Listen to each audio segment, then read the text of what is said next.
Hello everyone, welcome to my channel. एक बार फिर से स्वागत है एक नई योजना के साथ जिसका नाम है प्रधानमंत्री विकसित भारत रोजगार योजना।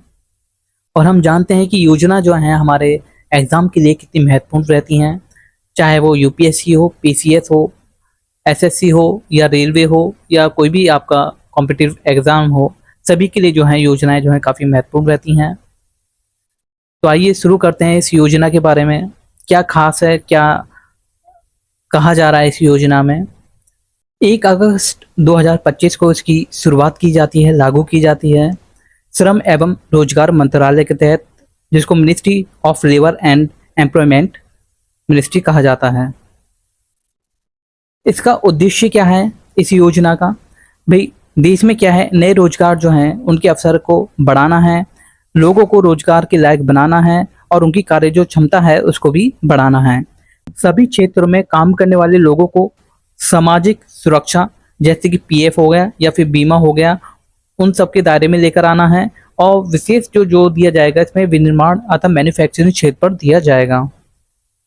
इसके लक्ष्य की बात करें तो आने वाले जो 2 साल हैं उनमें 3.5 करोड़ से ज़्यादा जो है नए रोजगार इसमें लेकर आना है। साथ ही साथ जो है उन लोगों को इसमें फ़ायदा होगा जो पहली बार जो है यहाँ पे नौकरी करेंगे। बजट और कुल व्यय की इसकी बात करें तो इस योजना को सफल बनाने के लिए सरकार ने 2 वर्षों में 2025 से लेकर 27 तक के लिए 99,000 करोड़ जो है लगभग वो बजट तय किया है। यह भारत सरकार की एक बहुत बड़ी पहल होगी जिसका जो मुख्य फोकस है वो उन युवाओं पर होगा पहली बार नौकरी करेंगे और मैन्युफैक्चरिंग सेक्टर को मजबूत करेंगे। हाल ही में जो ये न्यूज़ है वो एक बार फिर से निकल के आती है, क्योंकि अभी हाल ही में जो प्रधानमंत्री हैं उन्होंने इस योजना के तहत 2,400 करोड़ रुपए का जो है वो प्रोत्साहन राशि जो है वो बांटी है। योजना की मुख्य बातों की बात करें तो भारत सरकार की एक बड़ी योजना है जिसका मुख्य लक्ष्य क्या है, जो भी औपचारिक क्षेत्र हैं यानी वो कंपनियां जो पक्की नौकरी देती हैं, पीएफ काटती हैं, बीमा देती हैं, उनमें सुविधा हो और नौकरी के अवसर उनके लिए पैदा हों।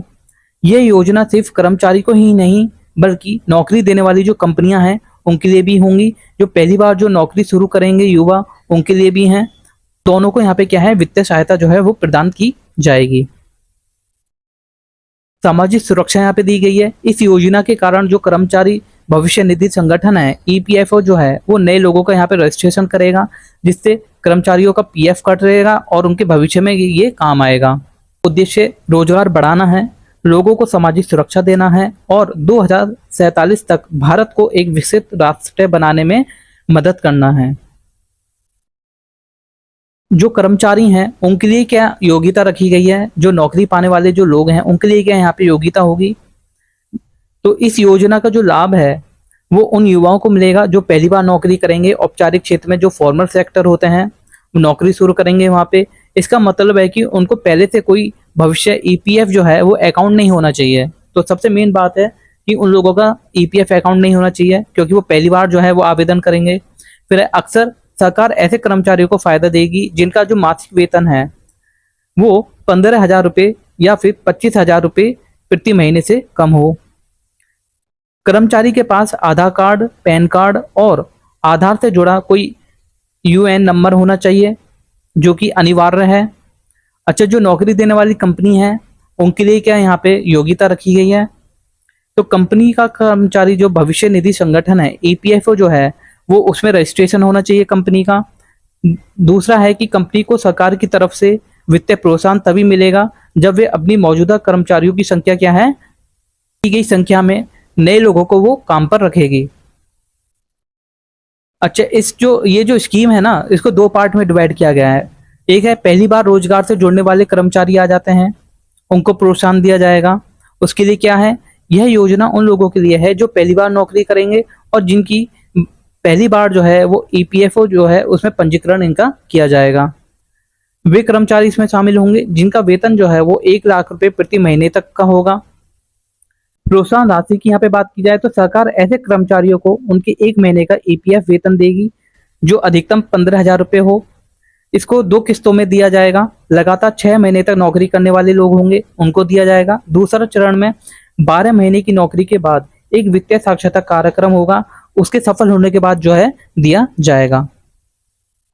बचत प्रावधान की बात करें, इस प्रोत्साहन राशि का एक भाग जो है बचत योजना में लॉक इन पीरियड के साथ जमा होगा, ताकि युवाओं में शुरुआत में बचत की आदत जो है वो बन सके।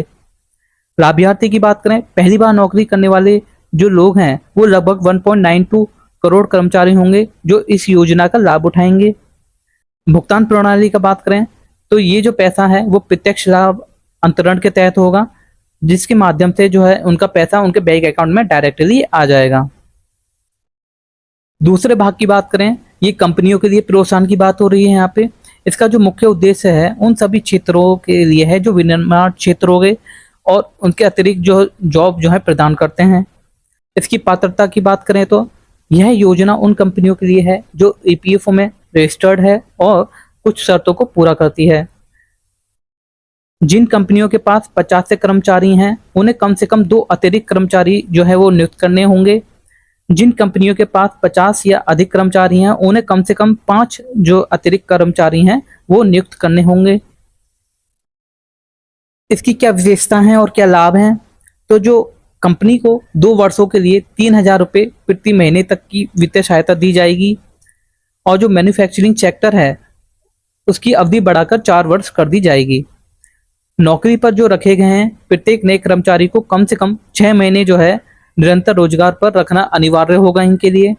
यह योजना 1 लाख रुपए प्रति महीने तक कमाने वाले कर्मचारी के लिए लागू होगी। इस पहल के माध्यम से 2.6 करोड़ अतिरिक्त नौकरियां जो हैं वो प्रदान करने का अनुमान है। प्रोत्साहन राशि का भुगतान सीधे जो है पैन से लिंक बैंक खाते में कर दिया जाएगा इसके तहत।